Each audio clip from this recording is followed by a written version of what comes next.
If you can't touch your toes, you won't be able to pick up something from the floor, whether it's a paper clip, a big gallon of water, or a weighted deadlift. In this next series of videos, you're going to learn how to improve your mobility so that you can get to touch your toes. Start on your back, pelvis level, and you're going to rock your hips back into the floor, rock your pelvis back, and your rib cage will come down. And you're going to rock your pelvis forward, lift the rib cage and the sternum, the chest bone up towards the ceiling, tuck your chin. Rock back, ribs down, head comes a little bit up. Tip forward, lift the sternum. You can rotate the hands to create a little bit more lift.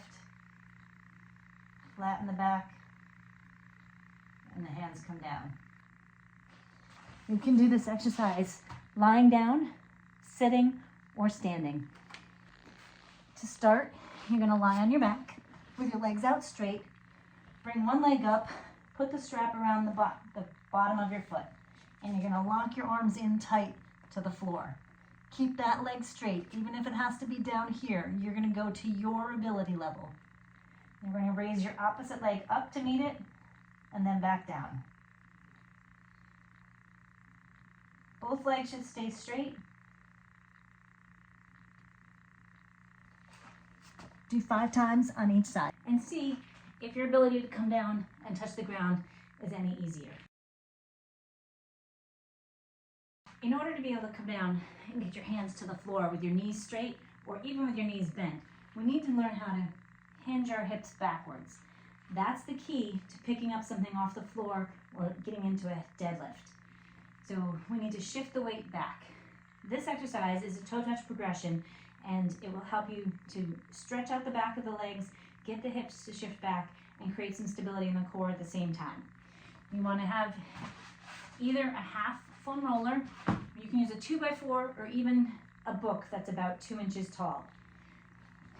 I'm going to use a yoga block, or you could use a squishy ball or a pillow, something that you can put between your knees that's not super big, but that gives you just some stability in between your inner thighs.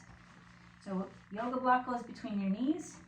You're going to start with your toes up on the block. I'm going to reach up to the ceiling, and then whatever it takes, come down and touch the ground in front of the roll or the block.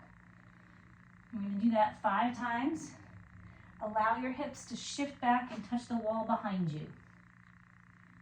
Same time, you're creating some tension in with the yoga block.